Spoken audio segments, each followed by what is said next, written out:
Na continuação do diálogo entre Jesus e os discípulos, lá nas cercanias de Cesareia de Filipe, ele elogiou a resposta dada por Pedro e afirmou: "Sobre esta pedra edificaria a minha igreja, e as portas do inferno não prevalecerão sobre ela." Isto está em Mateus capítulo 16, verso 18. Eu não vou entrar aqui no mérito da questão se essa pedra seria Pedro ou se esse texto valida entender o apóstolo como o primeiro papa. Isto seria assunto para um outro episódio, para uma outra ocasião. O que me interessa aqui agora é refletir um pouco sobre o conceito de igreja e finalmente perguntar: eu preciso estar na igreja para ser salvo? Nos anos 1960, um teólogo católico chamado François Rostand escreveu um artigo intitulado Le Troisième Homme, ou O Terceiro Homem, no qual ele identifica uma coisa muito interessante.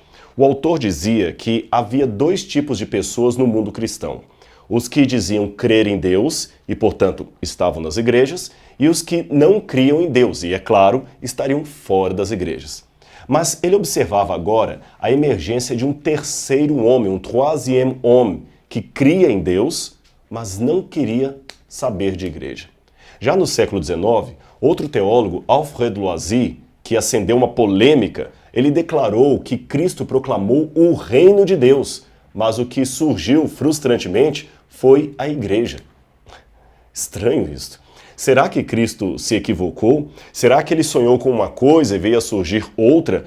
Seria a igreja, desastrada como ela é, a frustração e não o objeto do sonho de Cristo? Um pouco depois da publicação do artigo de Rostand, um movimento surgiu na Alemanha que se alastrou por toda a parte do mundo. Ele dizia: Jesus sim, igreja não. Jesus sim, igreja não. E hoje na América já se fala muito no churchless Christianity, isto é, a proposta de um cristianismo sem igreja. Muitas pessoas estão decepcionadas com coisas erradas que vêm nas religiões, nas igrejas, e por isso se sentem tentadas a não querer mais ir a nenhum culto, participar de nenhuma comunidade de fé. E mais, se quem salva é Jesus, logo, eu não preciso ir à igreja para chegar ao céu. Eu posso ficar quieto onde estou, mas espere um pouco. Vamos devagar com o argumento. De fato, a igreja não tem virtude salvadora, mas também não é uma coisa para se dispensar como se não valesse nada.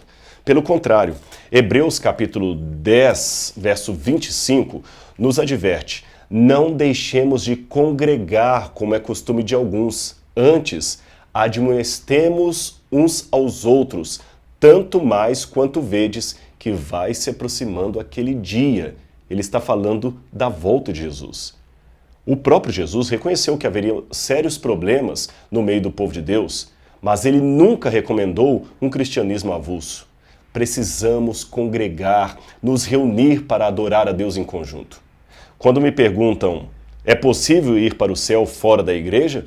Eu imediatamente pergunto de volta: é possível atravessar o Atlântico num barco a remo? Sim, é possível. Amir Klink fez isto na década de 1980. Mas, se me pedirem para escolher, sinceramente, eu prefiro atravessar o Atlântico num avião ou num navio.